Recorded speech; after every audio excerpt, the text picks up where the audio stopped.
يا رحمن يا رحيم يا حي يا قيوم يا الله يا رحمن يا رحيم يا حي يا قيوم يا الله يا رحمن يا رحيم يا حي يا قيوم يا الله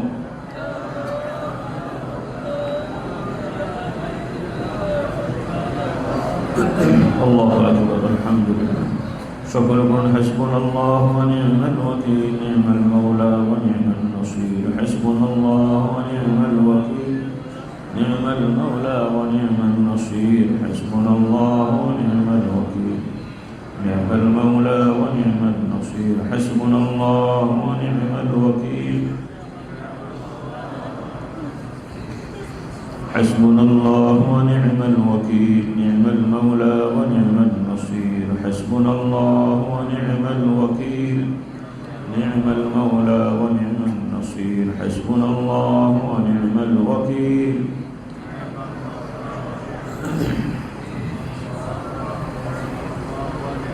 لا إله إلا أنت سبحانك إني كنت من الظالمين لا إله إلا أنت سبحانك إني كنت من الظالمين لا إله إلا أنت سبحانك إني كنت من الظالمين لا إله إلا أنت سبحانك إني كنت من الظالمين لا إله إلا أنت سبحانك إني كنت من الظالمين لا إله إلا أنت سبحانك إني كنت من الظالمين إنا لله وإنا إليه راجعون إنا لله وإنا إليه راجعون إنا لله وإنا إليه راجعون إنا لله وإنا إليه راجعون إنا لله وإنا إليه راجعون إنا لله لا حول ولا قوة إلا بالله العلي العظيم لا حول ولا قوة لا حول ولا قوة إلا بالله العلي العظيم لا حول ولا قوة إلا بالله العلي العظيم لا حول ولا قوة إلا بالله العلي العظيم لا حول ولا قوة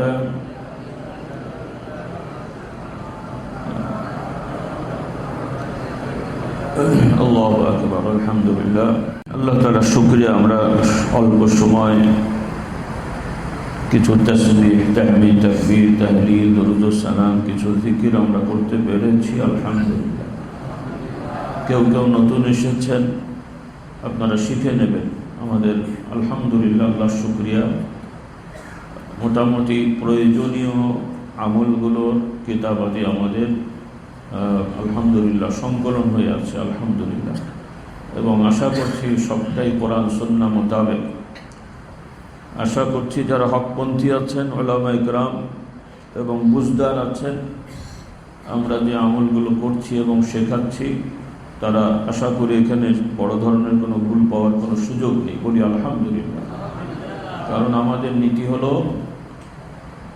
আল্লাহ রসুল সাল্লাল্লাহু আলাইহি ওয়াসাল্লাম থেকে খোলাফায়ে রাশিদিন এবং সাহাবায়ে কেরামদের অন্যতম যারা বড় বড় বিজ্ঞ উলামায়ে কেরাম সাহাবা তারা যে সকল মাসলা মাসাইলের ফতোয়া দিয়েছেন আমল করেছেন বিশুদ্ধ সূত্রে আমরা পেয়েছি এগুলোর উপরেই আমরা আমল করার চেষ্টা করছি বলি আলহামদুলিল্লাহ কারণ মুসলিম সমাজে অনেক মতামত প্রচলন আছে যেগুলো প্রচলন হয়ে গেছে কিন্তু এগুলো সঠিকভাবে সাহাবা তাবিঈনদের থেকে প্রমাণিত না অমুক বলেছেন তমুক বলেছেন এভাবে হয়ে গেছে তো এগুলো ব্যাপকভাবে মানুষের মধ্যে বিভ্রান্তি ছড়াচ্ছে যেহেতু আমাদের উদ্দেশ্য কোনো দুনিয়াবি দলাদলি নয় আমরা আলেম ওলামা পীর মাশায়েখের কাছে যাওয়ার মূল উদ্দেশ্যই হলো যাতে আমরা আল্লাহ তাআলার প্রিয় বান্দা হয়ে হাসরের ময়দানে নাজাত পেয়ে আল্লাহ তাআলার দিদার পাওয়ার জন্য আল্লাহ তাআলা যেন আমাদেরকে জান্নাত পর্যন্ত পৌঁছে দেন। বলুন আল্লাহুম্মা আমিন। এটি হলো আমাদের মূল লক্ষ্য, উদ্দেশ্য।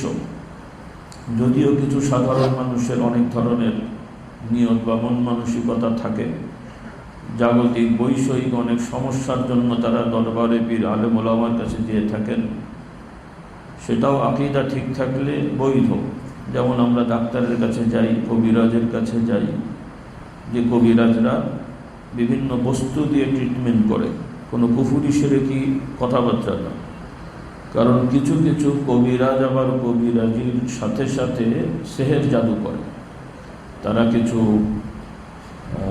কি বলে ওগুলোকে, মানে তাদের ভাষায় দোয়া দরুদ অথবা মন্ত্র তারা পাঠ করে, যেগুলোর মধ্যে শয়তানের সহযোগিতায়, জিন সম্প্রদায়ের মধ্যে দুষ্টদের সহযোগিতা নিয়ে তারা এগুলো করার চেষ্টা করে।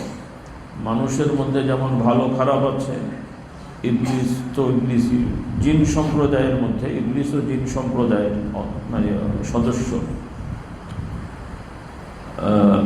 জিন সম্প্রদায়ের মধ্যে কিছু দুষ্টরা আছে, তাদের সহযোগিতা নিয়ে কিছু লোকেরা ঝাড়ফুঁক করে, কবিরাজ আছে। আবার কিছু তদবির কারক, নিজেদেরকে তারা তদবির কারক বলে, বাহ্যিকভাবে দাড়ি টুপি জুব্বা পাগড়ি তসবি আছে, কিন্তু তারা ভেতরে ভেতরে জাদু করে তদবিরের নামে। এরকমও কিছু লোক আছে। কেউ কেউ নিজেও জানে না যে সে তার অজান্তেই জাদুকর হয়ে গেছে। আর কিছু লোকেরা জেনে শুনে করে, যেমন অনেকেই বিভিন্ন বই পুস্তক দেখে তদবির করতে যায়, কিন্তু ওই তদবিরের মর্মগুলো সে ভালো করে বোঝে না যে কি লেখা আছে, কার সাহায্য চাওয়া হচ্ছে। কিন্তু অনেক তদবিরের তাবিজের কিতাবের মধ্যে তদবির তাবিজের নামে জাদুর মন্ত্র আছে, আর সেগুলো জিন সম্প্রদায়ের কাছে সাহায্য চেয়ে বলা হয়, করা হয়।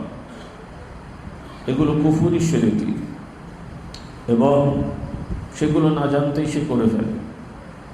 তো আপনাদেরকে সতর্ক করব, যারা তদবির তাবিজ অনেক সময় দেন অনুমতি ছাড়া, কোনো ভালো আলেম বুজুর্গ পীর মাশায়েখের নিসবত ছাড়া, অনুমতি ছাড়া এগুলো করতে যাবেন না। তাতে হিতে বিপরীত হবে, নিজেও বিপদে পড়বেন, অন্য মানুষেরও ঈমান আমল নিয়ে সমস্যা সৃষ্টি হবে। তো আল্লাহ তাআলা তাদেরকে হেদায়েত দান করুন। আমরা করব কোরআন সুন্নাহর মধ্যে যেগুলো আছে। রাসূলুল্লাহ সাল্লাল্লাহু আলাইহি ওয়াসাল্লাম তিনিও ঝাড়ফুঁক করেছেন, অনুমোদন দিয়েছেন। শুধু মুহাম্মদ সাল্লাল্লাহু আলাইহি ওয়াসাল্লাম নন, সকল নবী রসুলগণ বোঝা যায় তারা ঝাড়ফুঁক করতেন, কারণ এটা সমাজের একটা প্রয়োজনীয় বিষয়। এবং সেই ঝাড়ফুঁকের কিছু কিছু মুআজিজাও ছিল, যেমন ঈসা আলাইহিস সালামের মুআজিজা, সেটাও ঝাড়ফুঁকের অংশ প্লাস মুআজিজা, এরকম কিছু ছিল। কাজেই সময় কম, আমি এগুলো আগেও বলেছি। তো আমি যেটা মূল বলতে চাচ্ছি, যারা নতুন এসছেন বা আগে থেকে আসছেন, আমি জোহরের আগেও আলোচনা করেছি, অনেকে ছিলেন না। এখন থেকে বুঝে নেন যে আমাদের কার্যক্রম কিভাবে চলবে। আমাদের যারা দায়িত্বপ্রাপ্ত আছেন, মুআল্লিম এবং মুবাল্লিগিন ভাইয়েরা এবং মুআল্লিমরা সব পর্যায়ে, এছাড়াও যারা মুবাল্লিগ মুআল্লিম দায়িত্ব দেওয়া হয়নি, কিন্তু দরবারের দায়িত্ব বা দরবারের খেদমত তো নয়, মানে দ্বীনের দাওয়াতের খেদমত দরবারের সাথে থেকে করতে চান, আপনাদেরকে অনুরোধ করব, আপনারাও বিশুদ্ধ মতাদর্শের উপরে দাওয়াত দেন। যেহেতু আমাদের মূল হচ্ছে ওয়াহি, সব নবী রসুলেরও পরিচয় ওয়াহি দিয়ে।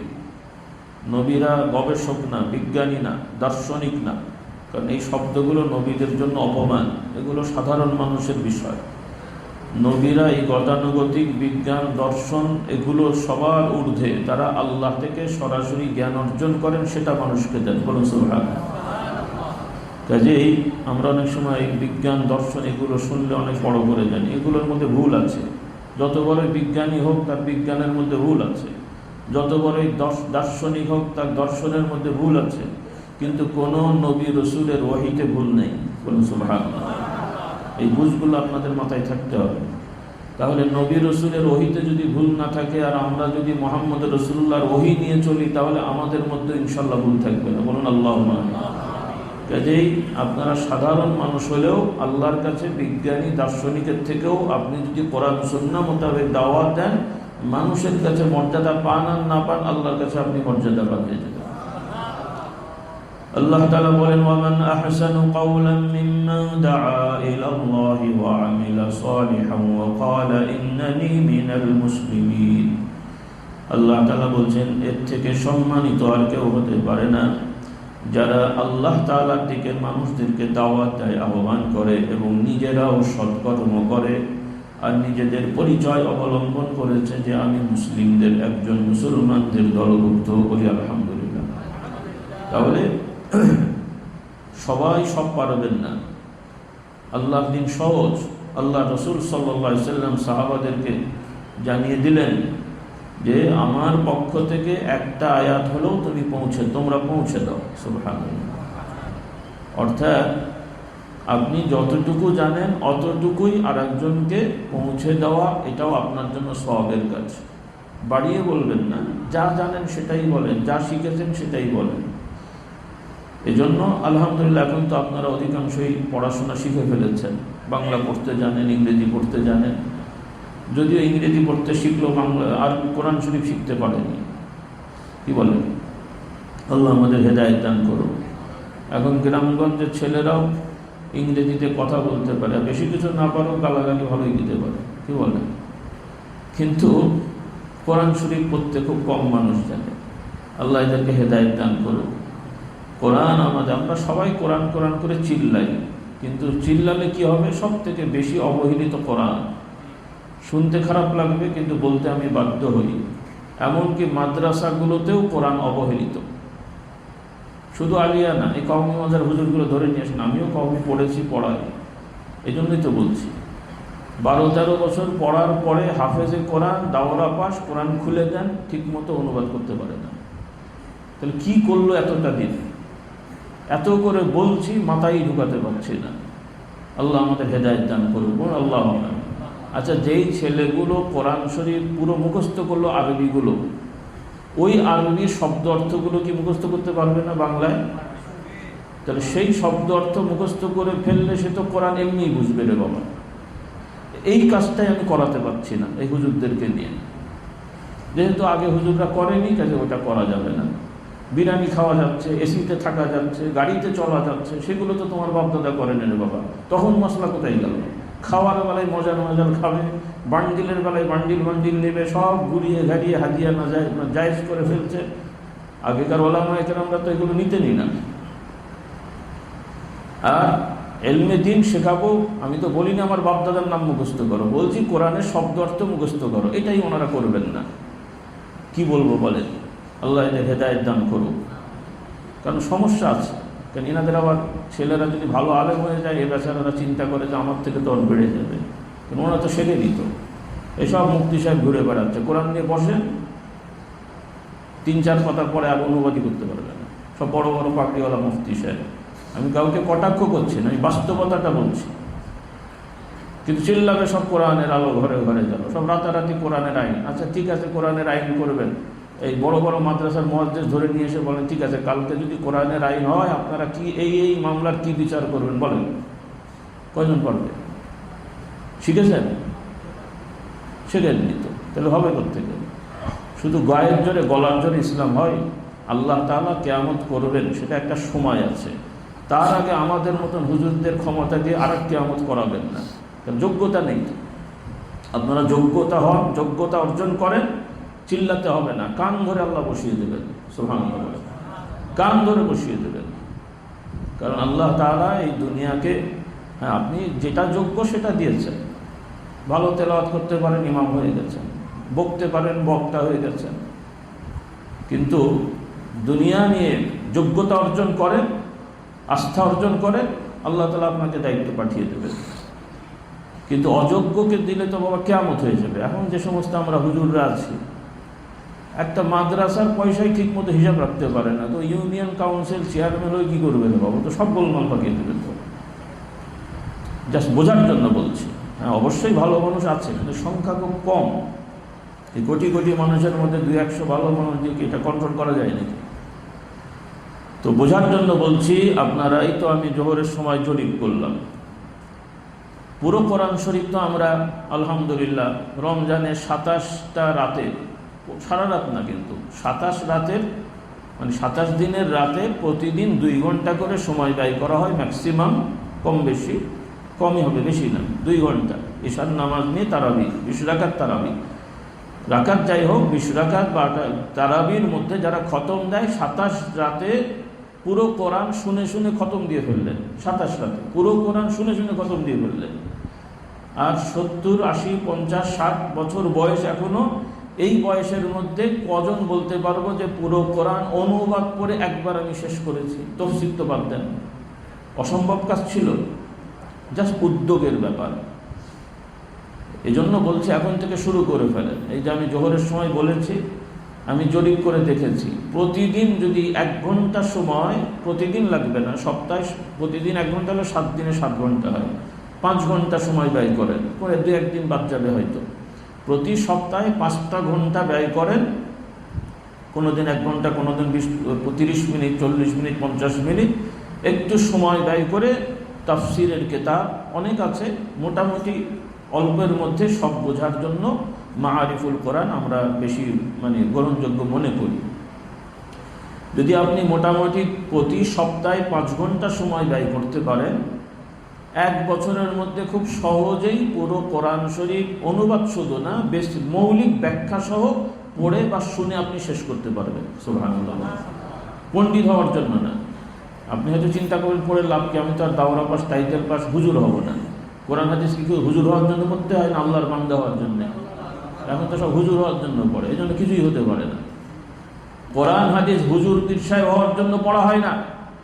কোরআন হাদিস পড়তে হবে আল্লাহর বান্দা হওয়ার জন্য। কি হওয়ার জন্যে? আল্লাহর বান্দা হওয়ার জন্য, মজবুত শক্তিশালী ইমানদার হওয়ার জন্য। যেমন শক্তিশালী যারা হতে চায়, বিভিন্ন বিভাগের আছে, সরকারি বেসরকারি, ভালো ভালো খাবার খায়, তো ওই রকম শক্তিশালী ইমানদার হতে গেলে কোরআন চর্চা করতে হবে। কিসের জন্য? ইমানকে শক্তিশালী করার জন্য। সেজন্য আসুন, আমার অনুরোধ থাকবে ইনশাআল্লাহ, আমার মুবাল্লিগে সব ভাইরাই, শুধু মুবাল্লিগ মুআল্লিম বলে কথা না, ব্যক্তিগতভাবে শুরু করেন এবং জিকিরের মাজলিসগুলোতে পার্ট বাই পার্ট, আমি আগেও বলেছি, এখন আর বিস্তারিত বলছি না, মৌলিক 3টে বিষয় সবাই খেয়াল রাখেন, কোরআন শরীফ, হাদিস শরীফ আর ফিকহের কিছু মাসলা মাসাইল। সব পারবেন না, মৌলিক যেগুলো নিয়মিত আমাদের দরকার হয়, সেটার জন্য ওলামারা কষ্ট করেছেন। রিয়াজুস সালেহিন, মিশকাতুল মাসাবি, এগুলো, এই হাদিসের কিতাবগুলো মোটামুটি একটা সাধারণ মানুষের জন্য যা দরকার হবে সবগুলোই এগুলোর মধ্যে মোটামুটি আছে, শতভাগ না হলেও বেশিরভাগ আছে, বলি আলহামদুলিল্লাহ, কারণ স্তর আছে। তো যাই হোক, সোজা হিসাব, আল্লাহ তাআলার দিন আমাদের সব জায়গায় আছে, শুধু নির্দিষ্ট কিছুর মধ্যে না। আমরা যারা একটু ভালো হই, কি ভালো হই, আগে দাড়ি ছিল না, দরবারে এসে বা দাওয়াতি কাজে যে আমরা দাড়ি রেখে ফেলি, মেসওয়াক করা শুরু করে দিই, মাথায় টুপি দিই, জোব্বা গায়ে দিয়ে ঘুরে বেড়াচ্ছি, নামাজ পড়ছি, আলহামদুলিল্লাহ, ভালো কাজ। কিন্তু আপনি অনেকেই আছে সহি করে তেলাওয়াতটা পর্যন্ত শেখেন, সহি করে তেলাওয়াত পর্যন্ত শেখেন, কিন্তু এগুলো তো আমাদের জরুরি, আমি বারবার বলেছি। তো যাই হোক, আল্লাহ তাআলা আমাদেরকে তৌফিক দান করুন, আল্লাহুম্মা। তো যেটা আমি বলছিলাম ভাইরা, এই জিকির আজকারের দ্বারা আমাদের ঈমানি শক্তি বাড়ে, কলবের ময়লা পরিষ্কার হয়, কলবের মধ্যে আল্লাহ তাআলার ভয় সৃষ্টি হয়, কলব স্থিতিশীল হয়। আর কলবকে বলা হয় তরিকাতের ভাষায়, তাসাউফ তরিকার পরিভাষায়, এটা হলো দেহের রাজধানী। যেমন একটা দেশের রাজধানী, একটা জায়গাকে রাজধানী বানানো হয়। রাজধানীর বৈশিষ্ট্য হলো যে এটা ওই দেশের কেন্দ্রবিন্দু, এবং আল্লাহ না করুক কোনো দেশ যখন কোনো শত্রুপক্ষ দখল করতে চায়, ওরা রাজধানীকে টার্গেট করে। রাজধানী আগে দখল হলে সবগুলো খুব অল্পতে দখল হয়ে যায়। ইমাম গাজালি রহমতুল্লাহ আলাইহি উদাহরণ দিয়ে বলেন যে দেহের রাজধানী হলো কলব। এই কলব যদি ঠিক হয়ে যায় তাহলে পুরো দেহের অঙ্গ প্রত্যঙ্গগুলো ঠিক হয়ে যায়। বলুন সুবহানাল্লাহ। সেজন্য অনেক সময় বুজুর্গানে দিনেরা, এটা ফরজ ওয়াজিব না, আবার নাজায়েজও না, এটা মানুষের মনোযোগটাকে স্থির করার জন্য, যেহেতু আমরা বিভিন্ন দিকে চিন্তা করি, বিভিন্ন জায়গায় খেয়াল হয়, আর বর্তমানে তো আরও বেশি। আমরা রাস্তাঘাটে চললে অনেক জিনিস দেখি, অনেক রকমের মানুষের সাথে চলি, আগের তুলনায় জনসংখ্যাও বেশি, যার কারণে আমাদের পরিবেশগত কিছু জটিলতা আছে। যে চুপচাপ হঠাৎ বসলেই কিন্তু দেহ চুপচাপ হলেও, নিরিবিলি হলেও ব্রেন কিন্তু চলতেই থাকে, বিভিন্ন জায়গায় যেতে থাকে, বলতে থাকে, চিন্তা করতে থাকে। এগুলোকে কন্ট্রোল করার জন্য বুজুর্গানে দিন মনে করতেন যে জিকির আজকারের ক্ষেত্রে খেয়ালটা যদি ধীরস্থির করা যায় ভালো। এই জন্য বলতেন জিকিরের ক্ষেত্রে তোমরা জিকির করো। দেহের বিভিন্ন সূক্ষ্ম কিছু বিষয় তারা নির্ধারণ করেছেন, লতিফা বলা হয়, সূক্ষ্ম কিছু অংশ। এই জন্য বলতেন তোমরা জিকিরের সময় এক একটা লতিফার ধ্যান করে খেয়াল করে জিকির করবে, যে আমার কলব, আমার রূহ, আমার সের, আমার আফা, এইভাবে আল্লাহর জিকির করছে। তো জিকির এমনি পৌঁছে যায়, ওটা খেয়াল না করলেও হয়। ইখলাসের সহিত জিকির করলে, কলবে পৌঁছালে, সেখান থেকে সব জায়গায় এটা পৌঁছে যায়, বলুন সুবহানাল্লাহ। কিন্তু খেয়াল করলে এটা মনোযোগটা ভালো হয়, একটু প্রশান্তিটা বেশি আসে।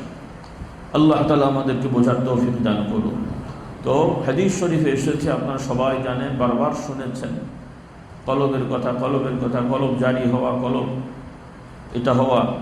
তো আসলে কলব জারি হওয়ার উদ্দেশ্য হলো, এটা উদ্দেশ্য না, এটা কাজের ফলাফল। উদ্দেশ্য জারি হওয়া না, যখন আপনি করবেন কলবটা জারি হওয়া মানে কলবটা সুস্থ থাকবে। এমনি তো দৈহিকভাবে কলব আমাদের আছে, কিন্তু রুহানিভাবে আমাদের কলবের একটা বৈশিষ্ট্য আছে। রাসূলুল্লাহ সাল্লাল্লাহু আলাইহি ওয়াসাল্লাম বলেন যে মানুষের মধ্যে এমন একটা অংশ আছে, টুকরো আছে, যেটা খারাপ হলে খারাপ হয়ে যায়, মানুষটা পুরো দেহটাই খারাপ হয়ে যায়, আর ওইটা ভালো হলে পুরো দেহটাই কি হয়? ভালো হয়। সেটার নাম আল্লাহর নবী বলছেন, সেটা হলো কলব। সেটা কি? কলব। আর হাদিস শরীফে বলা হয়েছে যে বিভিন্ন জিনিসকে পরিষ্কার করার জন্য অনেক রকমের উপাদান থাকে, মাজন থাকে বা পরিষ্কারক থাকে, সেকালা বলা হয়, যে ঘষের মেজে যেগুলো দিয়ে পরিষ্কার করা হয়। আর কলবকে পরিষ্কার করার মাজন হলো আল্লাহ তাআলাকে স্মরণ করা, জিকির করা। সেই জিকির কোরআন তেলাওয়াত, সেই জিকির কলেমা শরীফ, তাসবিহ, তাহলিল, দরুদ শরীফ, ইস্তেগফার। ফিকিরও একটি জিকির। ফিকির মানে চিন্তা করা, এটাও আর একটা স্মরণ। এই জন্য নকশবন্দিয়া তরিকার একটা বড় ওজিফা হলো ফিকির করা, চিন্তা করা, খেয়াল করা। এগুলো বুজুর্গানে দিন কোরআন সুন্নাহর আলোকে এক একজন এক একভাবে আমাদেরকে শিক্ষা দিয়েছেন। এগুলো সাংঘর্ষিক না, কিন্তু আমরা অনেক সময় এগুলোকে না বোঝার কারণে আমরা সাংঘর্ষিক নিজেরা বানিয়ে দিই। অনেক সময় বড়রা অনেক কথা বলেন, কাজ করেন, তাদের কথা কাজ ঠিক, কিন্তু আমরা বুঝতে বা মানতে যে ভুল করি। আমি আগেও উদাহরণস্বরূপ বলেছি, একজন বললেন যে এই তা তো অমুককে ডেকে নিয়ে আইতো, এমনভাবে বললেন যাকে বলা হয়েছে সে মনে করছে, মনে হয়তো সে হয়তো কোনো অপরাধ করেছে আর কি, সে যে কান ধরে নিয়ে এসছে। এখন হঠাৎ করে যদি তাকে কান ধরে, লোকটা কি খুশি না বেজার? আচ্ছা, ও তো চিল্লাচিল্লি কোথায়, আমার কান ধরে কেন, ঝগড়া বেঁধে গেছে। তখন যিনি বললেন এই ভাই কী হলো, তোমাদের আবার ঝগড়া হচ্ছে কেন? বলে হুজুর দেখেন আমার কান ধরে আনছে। এই তুমি কান ধরলে কেন? হুজুর আপনি বললেন ধরে আনতে, তো আমি কান ধরে আনতে বলেছি নাকি? হ্যাঁ, তাহলে উনি বলেছেন ওনাকে ডেকে নিয়ে এসো, আর সে মনে করেছে যে ডাকছি যেহেতু ভালো করেই ধরে নিয়ে যে হুজুর হয়তো খুশি হবে। তো আমরা অনেক সময় কথা বুঝতে ভুল করি। যেমন উদাহরণস্বরূপ, কোনো একজন লিখেছেন ইসলাম সম্পর্কে ব্যাখ্যা দিতে, যে বাংলা উর্দুতে লিখেছেন, বাংলা অনুবাদ হয়েছে, যে ইসলাম শুধুমাত্র একটি ধর্মই নয়, বরং এটা একটি সম্পূর্ণ জীবন বিধান। কথাটা তো খারাপ না। অর্থাৎ আমি যেটা বুঝেছি এই ভাষায়, যে উনি বোঝাতে চেয়েছেন যে ইসলাম গতানুগতিক ধর্মের মতো নয়।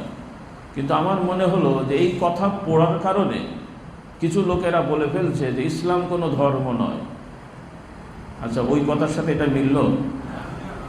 যারা বলছে আমার মনে হয় যে এই কথা থেকেই বলেছে। মানে আমি প্রথমে বুঝতে পারছিলাম যে এই কথাটা এলো কোত্থেকে, পরে এটা পড়ার পরে চিন্তা করলাম আমি ঠিক নিশ্চিত না যে এরাই কিনা। তো পরে বোঝা গেল যে আমার কাছে মনে হলো যে এই বেচারা এটা হয়তো পড়েছে, সে নিজে ভালো করে বোঝেনি, বলতে যে উল্টো বলে ফেলেছে। এখন কিন্তু দোষটা ঘাড়ে চেপেছে যে বেচারা লিখেছে।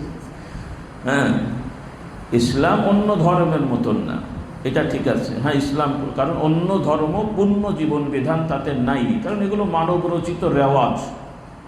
সেখানে আপনি অর্থনৈতিক সমাধান পাবেন না, পারিবারিক সামাজিক সমাধান পাবেন না, কারণ তাদের ধর্মে ওয়ারিস মেরাসি আইন নেই। মানে ধর্মের মধ্যে পুরুষরাই শুধু সম্পদ পায়, তাও আবার পুরুষদের মধ্যে আবার ক্যাটাগরি আছে, কারা পাবে না পায়, মহিলারা পায় না। তাহলে এই রকম আইন দিয়ে কি সমাজ চলে নাকি? তারপরে কোনো কোনো ধর্মের রেওয়াজ হলো বড় হতে গেলে, আল্লাহওয়ালা হতে গেলে তাদের ভাষায় আর কি যে ভিক্ষু হতে হয়, মানে সংসার টংসার সব ত্যাগ করে মানে স্রষ্টার প্রতি ভরসা করে নিরিবিলি থাকতে হয়, জপ করতে হয়, মানুষ যা দেবে তাই খাবে, ভিক্ষু হতে হবে আর কি। এবং বিবাহ শাদী করা যাবে না। আচ্ছা, এই রকম ধার্মিক যদি সমাজে বেড়ে যায়, বাংলাদেশের কি বলে 20 কোটির মধ্যে 10 কোটি যদি এরকম ধার্মিক হয়, দেশের অবস্থা কি হবে? কে কাকে ভিক্ষা দেবে রে ভাই? দেশ চলবে? তাহলে এই সমস্ত ধর্ম দিয়ে দেশ চলে? কিন্তু আল্লাহর আইন, হ্যাঁ, وَكُلُوا مِمَّا رَزَقْنَاكُمْ حَلَالًا طَيِّبًا فَإِذَا قَضَيْتُمُ الصَّلَاةَ فَانْتَشِرُوا فِي الْأَرْضِ। মসজিদেও আসবে, বাজারেও যাবে, নিরিবিলিও থাকবে, লাঠি সোটা নিয়ে সাইজও করবে। বলুন সুবহানাল্লাহ। হ্যাঁ, প্রয়োজন হলে বিয়ে একটা করে থাকো, বেশি লাগলে 4টে পর্যন্ত বিয়ে করে ঘর সংসার করো। বলুন সুবহানাল্লাহ। ব্যবসা বাণিজ্য করো। আহাল্লাল্লাহুল বাইআ ওয়া হারামার রিবা। আল্লাহ যাকাত ফরজ করেছেন, 1000 কোটি টাকা হালালভাবে ইনকাম করে যাকাত দাও, কোনো সমস্যা নেই। বলুন সুবহানাল্লাহ। তবে বড় লোক হলে ঝামেলা বেশি, টাকার হিসাবও রাখতে হয়, যাকাতের হিসাবও রাখতে হয়, এলোমেলো হলে বিপদ। এই জন্য গরিবদের প্রশংসা করা হয়েছে যে তাদের যাকাত মিস হওয়ার সম্ভাবনা নেই, ব্যবসা করতে যে ধোকা দেওয়ার সম্ভাবনা কম, মানে তারা অল্প ব্যবসা করে ধোকা। তবে আজকাল আবার সব ছোট ব্যবসায়ীরাই সুস্থ না। আবার অনেক সময় দেখা যায় যে ঝুড়ি নিয়ে ফুটপাতে বসেও মানুষকে ভেজাল দিয়ে চলে এসছে। তার মানে কি আগে আগে জান্নাতে চলে যাবে? একজন সুপার শপ করেছে, সব ডেটওয়ালা জিনিস রেখে সুন্দরভাবে কোনটা কোন পণ্য কি আছে সব লেখা আছে, সে ওইটা বিক্রি করে কোটি টাকা ইনকাম করছে। হালাল না হারাম? হ্যাঁ, হালাল না হারাম? আর একজন ফুটপাতে ভালো কলাগুলো উপরে রেখে খারাপ কলাগুলো নিচে দিয়ে পলিথিনে ভরে দিয়ে দিয়েছে। মানুষকে দেখা যায় আমি ভালো কলা দিয়েছি, ঘরে যে দেখছেন যে অর্ধেকই পচা। দোয়া করছেন না? কথা বলছেন কি? দোয়া করছেন তো? তাহলে ও বেটা ফুটপাতে বসে ব্যবসা করলো ঠিকই, হালাল হয়েছে না আরাম হয়েছে? হ্যাঁ, হালাল হতো যদি ওই কলা ভালো এবং খারাপ দুটোই সামনে রাখতে হবে, যে ভাই এই 8টার মধ্যে 4টে খারাপ 4টে ভালো, এত দাম, তাহলে আর ঝামেলা হতো না। রাসূলুল্লাহ সাল্লাল্লাহু আলাইহি ওয়াসাল্লাম দোকানে, রাস্তায় গেছেন, বাজারে গেছেন, বাজার মনিটরিং করতে, সম্ভবত কিশমিশ নাকি খেজুর মনে নেই। রাসূলুল্লাহ সাল্লাল্লাহু আলাইহি ওয়াসাল্লাম দেখছেন একটা ঝুড়িতে বা ইয়েতে কিশমিশ বা খেজুর, যাই হোক এরকম, তো ওরা আছে সব সুন্দর চকচক করছে। রাসূলুল্লাহ হাত দিয়েছেন ভেতরে, দেখছেন যে ভেতরের দিকে ভিজে ভিজে, ওপরেরগুলো শুকনো। তখন এটা তুমি কী করলে? সব তোমাকে খুলে দেখাতে হবে। বলুন সুবহানাল্লাহ।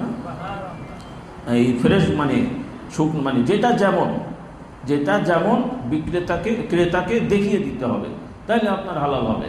আর যদি ভালোগুলো সামনে দেন, মানে সে বুঝতে পারছে না, সে মনে করছে সবগুলোই একরকম, তাকে ধোকা দিলেন। এই ধোকা দিয়ে যতটুকু ইনকাম হলো, এটা কি হলো? আরাম হয়ে গেছে। এগুলো মানে আমাদের দেশে ঢোকে না নাকি? আছে না নাই? আল্লাহ আমাদের হেদায়েত দান করুন। এই যে কদিন আগে তেল বিক্রি করে অনেকে মাশাআল্লাহ নাউজুবিল্লাহ ওমরাও করে চলে এসছে হয়তো বা, কি বলে, পাম্পে তেল পাওয়া যেত না, খেতে তেল পাওয়া যেত।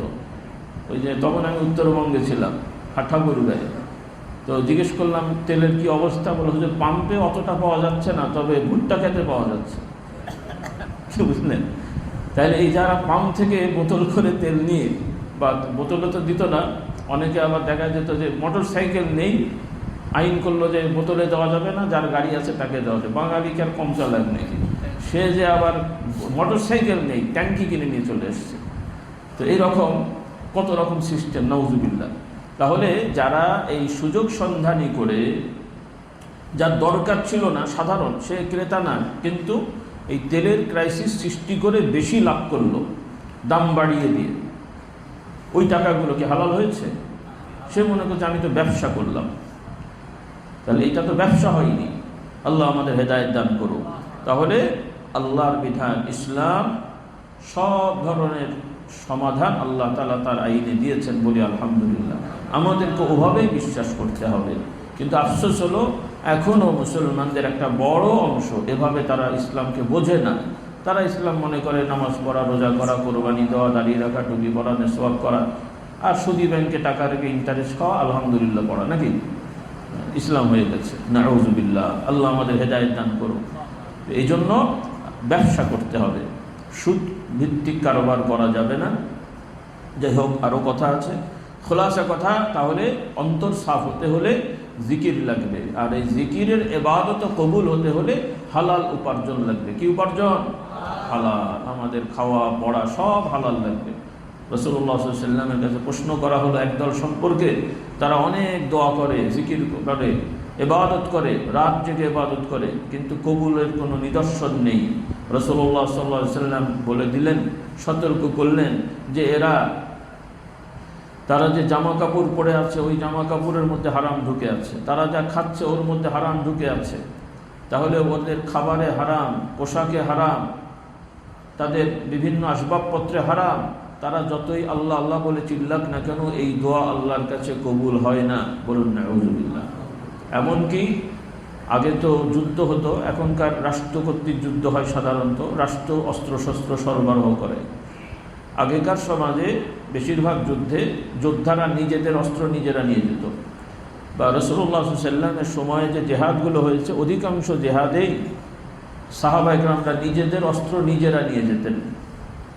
সেখানেও ইসলামের মূলনীতি হলো, যুদ্ধ তো বড় কঠিন কাজ, জীবন মরণের প্রশ্ন, জীবন চলে যাবে, সেই যুদ্ধেও যদি কেউ তার খাবার দাবার কিছু তো নিয়ে যেতে হয়, এই খাবার দাবারগুলো যদি হারামের টাকা হয়, অস্ত্র শস্ত্রগুলো যদি হারামের টাকা হয়, এই হারামের টাকার অস্ত্র খাবার নিয়ে যদি আল্লাহর রাস্তায় যুদ্ধ করতে যে মারাও যায়, আল্লাহর নবীর সতর্কতা কোরআন হাদিস দ্বারা বোঝা যায় তারও এই জিহাদ কবুল হবে না। বলেন নাউযুবিল্লাহ। এরপরে সব ঠিক, কিন্তু নিয়তে গণ্ডগোল, তারও এই মৃত্যু জিহাদ শহীদ হিসেবে কবুল হবে না। বলুন নাউযুবিল্লাহ। এই জন্যে আল্লাহ নবী সতর্ক করে দিয়েছেন, জেহাদের রাস্তা যুদ্ধে মারা গেলেও নিয়তে গণ্ডগোল থাকলে সে শহীদ হয় না। আলেম ওলামা নামধারী, কোরআন তেলাওয়াত করে, কারি সাহেব বড় বড় ওয়াজ নসিহত করে, এলেম শেখায়, তফসির পড়ায়, হাদিস পড়ায়, কিন্তু এর নিয়তে যদি গণ্ডগোল থাকে, আল্লাহ নবী সতর্ক করছেন সহিহ হাদিস, কিয়ামতের ময়দানে কাউকে জিজ্ঞেস করা হবে, সে বলবে আমি খুব ভালো তেলাওয়াত করতাম আল্লাহ আপনার জন্য। আল্লাহ বলবেন তুমি মিথ্যে কথা বললে, তুমি সুন্দর করে তেলাওয়াত করতে জানো, মানুষ তোমাকে অনেক বড় কারি সাহেব বলে। নাউযুবিল্লাহ। মানুষের প্রশংসার জন্য, দুনিয়ার লোভে। আর একজন বলবে আমি এলেম শিখেছি, মানুষকে শিখিয়েছি যাতে তারা আল্লাহর দ্বীন প্রচার হয়। আল্লাহ তাআলা বলবেন তুমি মিথ্যে বললে, কারণ তুমি জ্ঞান অর্জন করেছো। মানুষ বলবে তুমি বড় আলেম, মুফতি আজম, মুফাসসিরে কোরআন, শাইখুল হাদিস। এগুলো যেন হয় এবং মোটা অঙ্কের বেতন বা টাকা বা হাদিয়া পাওয়া যাবে, এই স্বার্থে তুমি এগুলো করেছো। কেউ না জানলে কে জানছেন? কাজেই আমার সব ভাইয়েরা, আপনারা তো সাধারণ পর্যায়ে কাজ করছেন, তো আপনাদেরও নিয়ত ঠিক থাকতে হবে। যারা মুবাল্লিগ হয়েছেন, মুআল্লিম হয়েছেন, অথবা মুবাল্লিগ মুআল্লিম আমরা দায়িত্ব আল্লাহ যদি দেবো অনেককেই, খবরদার আপনাদের নিয়তে গণ্ডগোল করেন না। আপনারা তো আর পীর সাহেব হওয়ার সম্ভাবনা খুব একটা নেই, অন্তত আমার জায়গায় বসার, কি বলেন? কাজে অত লাভালাভি করে লাভ নেই। তো খামাখালি যাও খাটছেন নিয়তের কারণে, ওইটাও বরবাদ করে লাভটা কি? খাটছেন একটু ভালো করেই খাটেন, কি বলেন? কি মন খারাপ করলেন? হ্যাঁ, হতে পারবেন, আল্লাহ যদি করে আপনি স্বতন্ত্র পীর সাহেব হতে পারবেন, আল্লাহ দিলে আপনার দরবার হবে, তবে আমার জায়গায় বসতে পারছেন না, সেটা হলো কথা আর কি। কারণ এটা আবার আর এক জিনিস, আল্লাহ বোঝার তো বিজ্ঞান করেন। তো কথা হলো আমরা আল্লাহর জন্য করব। কার জন্যে? দাওয়াত দেবেন আপনি, আবার আমি মুবাল্লিগ। কারণ অনেক জায়গায় দেখছি সাধারণ বেচারার কাজ হলো একটু দাওয়াত দেবে, এটা নিয়েও আবার ঝগড়া লেগে যায় যে আমি বলতাম উনি বললো কেন, কি বিপদের কথা।